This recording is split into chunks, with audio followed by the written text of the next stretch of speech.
And now, live from Level 5 Productions on the island of Milleronia, it's The Larry Miller Show.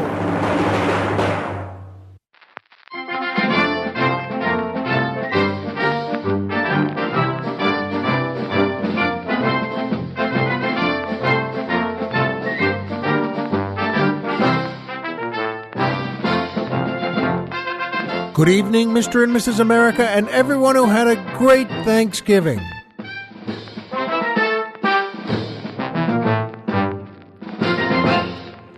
Hi, folks, I'm Larry Miller, but in a way, aren't we all? And boy, it is a happy day. And it's always wonderful to be back on Milleronia. It's a great place, if I do say so myself. And it's so open to festivals and to smiling and to being with people you care about. And I think Colonel Jeff feels the same way. It's wonderful here. And you know what, by the way? So is everything about that music. Makes me so happy. That's the Marshall Bell Orchestra and the D.C. Fontana Dancers, featuring boy tenor Steve Becker, asking the musical question, if hindsight is 20/20 and the future is bright, would you rather have perfect vision going backwards or a well-lit journey into the unknown? Good one, Steve. Very thoughtful and interesting. And would I rather have perfect vision going backwards or a well-lit journey into the unknown? Folks, I'll tell you something. I think the future is the most magical thing we have in life in so many ways, and I'm going to pick the future, and because to have it well lit, wow, that would show everyone in the world how happy you are to walk forward with no fear toward love, success, and God. Plus, I'll tell you what, Steve, I'll be honest with you, the memories of the past are never perfect. Are they really? Everybody knows that. If you and I have a well-lit future, let's say, I've got an idea for you. Let's say we also get to change the past. How about that? How about if all your best stories about school days could get even better? Well, yes, I spent the night with that girl in Colorado. And all her friends, too. Yeah, how about that? And that one night turned into a holiday weekend. Ooh, and I just remember when I told you about wanting that used car that was too expensive. The guy called us the next day and said we could have it for half the ticket price. A quarter the ticket price. And you know what, folks? It's a thought there that really, boy, if you can change the past, imagine that, Steve, a bright future with all the blessings and the best memories you could just make up any way you want. Good question. And by PayPal. That's right. One of the greatest groups, you know what? PayPal. If you enjoy the show, our show here, and why wouldn't you? And you'd like to send us a few bucks to help out, and why wouldn't you? You can do it through PayPal. Instead of saying donate this or pay what you like or join the Platinum Club, I just like to say buy us some drinks. I think that's the way to go. There are different levels 1 through 5, all the way up to we're driving to Florida.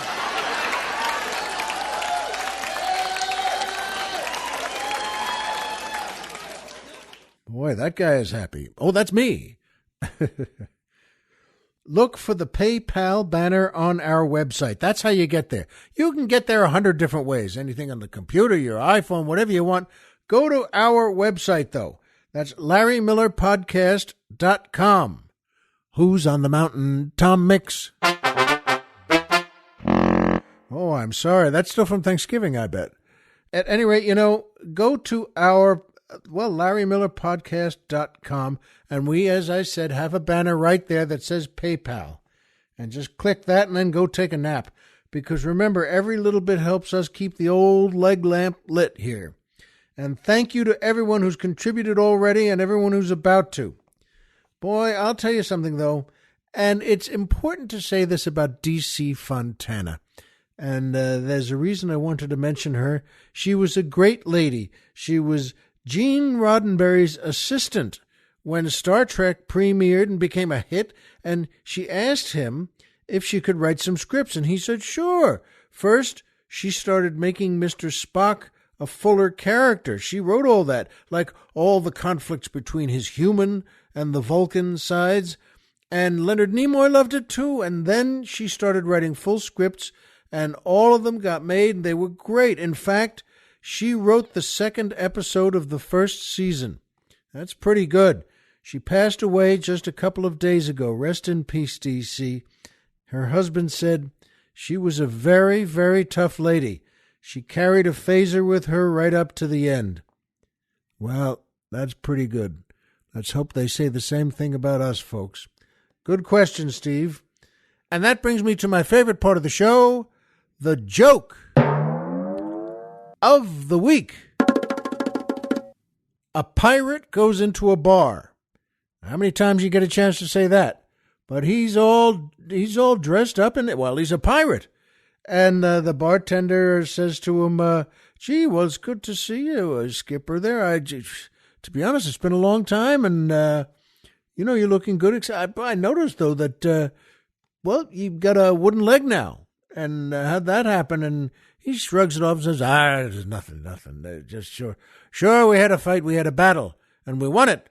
But then a cannonball just knocked my whole leg off there, and that's the way it goes. Why not? And the bartender says, all right, good. Well, and I see you've got a hook on one hand now. You didn't have that last time I saw you. It's just fine. It was another battle, another time, and we won that one too. But sure enough, one of them others, the sailors, as we swung over, he swung down with his sword, and he just took my hand right off. So I got the hook. And the bartender says, all right, well, the only other thing is I see you wearing an eye patch. You lost an eye there somewhere, and the captain says, well, that was a little different. It was a strong storm aboard ship, and whoa, we were going mighty fast there too, and there are birds all around the ship. And I said, what is this? And I looked up from the quarterdeck at the birds, and one of them, it just pooped right in my eye. And the bartender says, wait, come on, you're kidding. You lost an eye just from a bird pooping in it? No, it was my first day with the hook.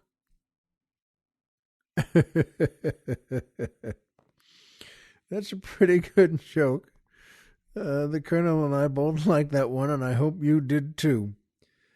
And that brings me to my second favorite part of the show, the Poetry Corner.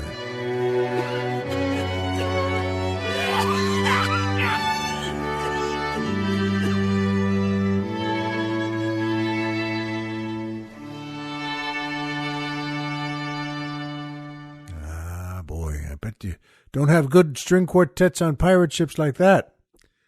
But this is from written by a great poet, maybe my favorite, Robert Frost, the great Robert Frost. And it's called Acquainted with the Night. I have been one acquainted with the night. I have walked out in rain and back in rain. I have outwalked the furthest city light. I have looked down the saddest city lane. I have passed by the watchman on his beat, and dropped my eyes, unwilling to explain. I have stood still and stopped the sound of feet, when far away an interrupted cry came over houses from another street. But not to call me back or say good-bye, and further still, at an unearthly height, one luminary clock against the sky proclaimed the time was neither wrong nor right. I have been one acquainted with the night. Isn't that something? Boy, I say again, I've said this before, but jokes are great and music's great, but a terrific poem written by a great poet who really knows the use of words, well, that's pretty good. And that brings me to my third favorite part of the show, the Magic Movie Moment.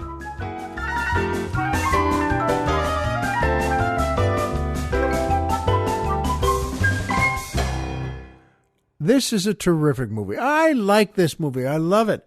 And another one I've seen, got to be 24, 3 times, and I saw it just a couple of nights ago again. Starship Troopers from 1997, directed by Paul Verhoeven, starring, and what a cast this thing has, Casper Van Dien, Denise Richards, Jake Busey, Michael Ironsides, Marshall Bell, Clancy Brown, Dina Meyer, Greg Travis, so many others. It's a great movie. And Greg, by the way, is a friend, a terrific comic, and a fine actor. He was wonderful in this movie. And Marshall Bell is a friend, too. We've worked together. He's a great actor. You know him from 100 movies. And he plays tough guys, and he plays mean guys and happy guys. And, in this one he plays a general who's really scared. He's so scared by the fighting they've had to do on Planet X. It's not Planet X, but they're in war against the arachnids, the bugs. It's in the 23rd century. And, you know how bugs can be then. At any rate, you know what, though? It's a wonderful movie. And I must tell you that Dina Meyer is a great actress, and she's just gorgeous. And admittedly, I watched this movie again and again, just if it's coming up to some of her scenes, and she has a big part. But yeah, I watched to see her. Denise Richards, what a great actress too, and gorgeous, and the whole cast is. But the magic movie moment tonight for me is when Johnny Rico and Isabella Flores make love for the first time in Johnny's pod. And that is, by the way, those two characters are played by Casper Van Dien and Dina Meyer. And it's wonderful. She loves him very much. And they had a day of war on the planet there. And she's, they had a good meal and they had a couple of beers. And she's in the pod there with him. And, they kiss. And she's just wonderful. And they decide to do it, to go at it. They're going to do this. They only have, a certain amount of time before they have to go, leave the planet, go to another planet, or go back into battle on this planet. And she's so beautiful and she plays it so well. And they're kissing and hugging and just, and he starts to take her things off and she starts to take his things off. And there's, half of that I like a lot. And then at that point, that Michael Ironsides, who plays their commander there, the lieutenant, and he comes. What a great actor! And he knocks on the flap, sort of, and she hides. Dina hides under the skiing blanket there, and Ironsides comes and unzips it, comes in and just says, "All right, we just got a call. We're going out in this, and we're making it back in the battle, and leaving in 10 minutes. Pack up." And then there's a small movement under the cover, and Ironsides says, "Who's that?" And she kind of pokes her head out and says, "Me, sir, private this and that." And he knows everyone, of course, in his company. And he looks at her and he looks at him, and then Ironsides says, "Make it 20 minutes." And then he just closes it up and zip it up. And she says to him, to Casper, 20 minutes. And he looks at her and says, "We can do it." And they look at each other and then just start, going out like, man, they're taking things off. It's a very good scene. And it's filled with so much love she has for him and that he has for her but doesn't know it yet. And that makes this, and the great Michael Ironsides coming in and, giving them a few more minutes just to have a nice ice cream dessert after a big day of battle. It's a great movie, folks. It's a lot of fun, and there are many lessons. And I'll tell you what, though, this cast and that director really told a good story here. I hope you like it. If you haven't seen it, see it. Starship Troopers from 1997. Because those troopers had a tough day and they had a great meal. And that's in a way what Thanksgiving is and was. We had a great Thanksgiving, and I hope you did too. And by the way, my wife has a turkey platter that she got from her mom when they were kids. And her mom, she didn't know. She thought her mom got it at Ralph's or something and doesn't quite know where. But I always liked this thing. It's got a big brown turkey on it and all sorts of designs on a beige background. And it's perfect for a turkey. You want to put a turkey on that and carve it? Do it. And Colonel Jeff had Thanksgiving. We invited him over to our place, but at Stately Miller Manor. But you know what? He already had plans. He has some friends he's very close with, and he said it's like his second family, really, here on the West Coast. Well, of course, he's a great guy anyway. We're friends, as you know. And he has at their Thanksgiving there, which was a ways away. He had to go drive to it. He wasn't even looking at this, and they had a terrific Thanksgiving with a great meal, and he was helping clean up at the end there, and the fellow's wife, who's also a good friend of his, fellow's wife is cleaning their turkey platter, and she just dries it off, and they're talking about this and that, and she hands it to him to dry again, and he looks at it. It's the same platter we had at our house that we took a picture of a couple of weeks ago for that last show of saying, hey, get ready for Thanksgiving.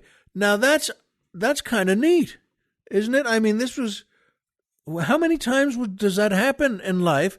And he sent us a picture of it on Thanksgiving night when we were still having, we were still having Thanksgiving, and so was he.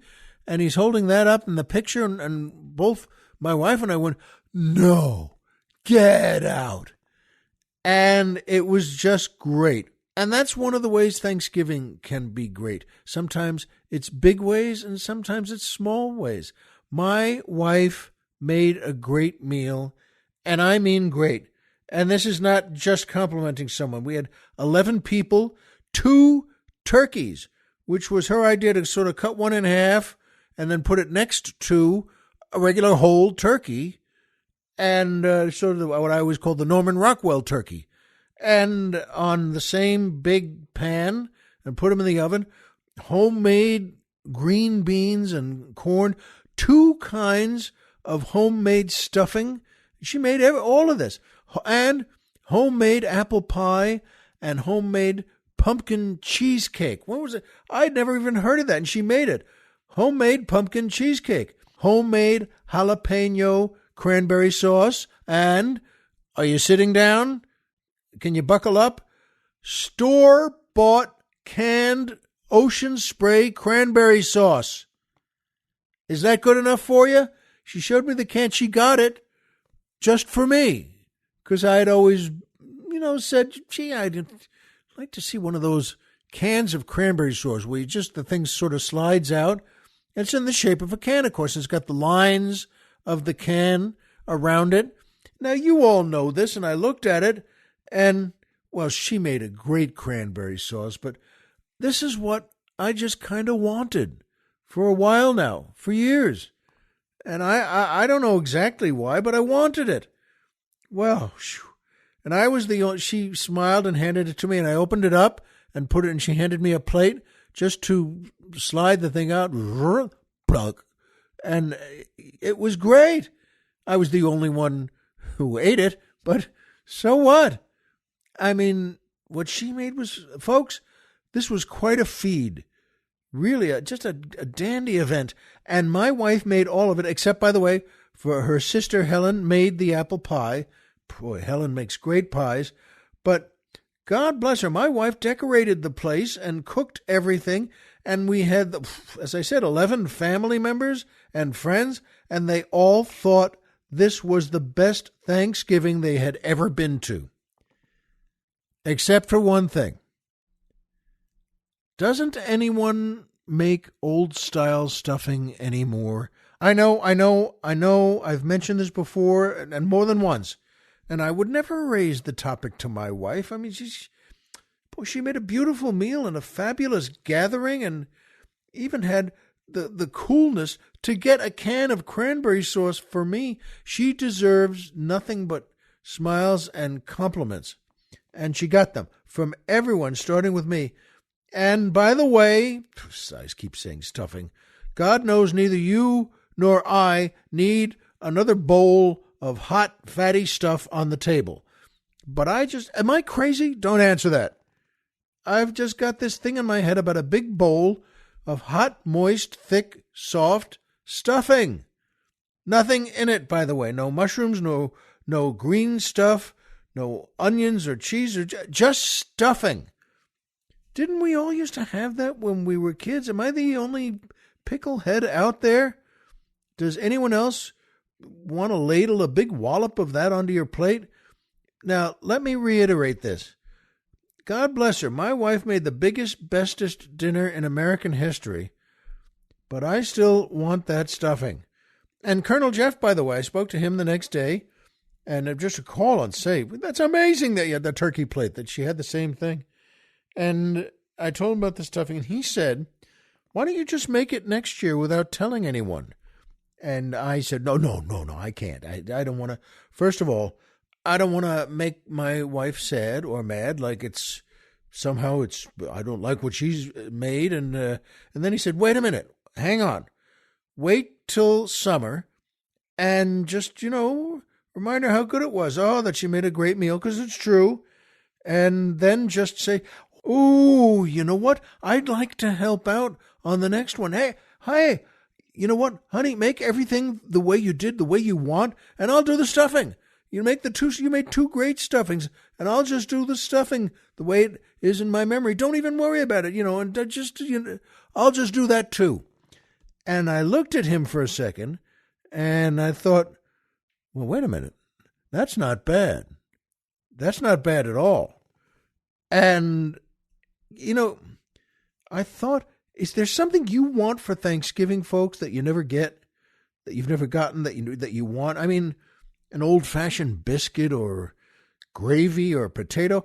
Let us know, please, what you're looking for. Let's put together perhaps a really old-fashioned Thanksgiving from the things I like, that you like. Let us know, please. We had a great Thanksgiving here, and I hope you did too. My wife made the best meal ever, and I hope you and yours made one too.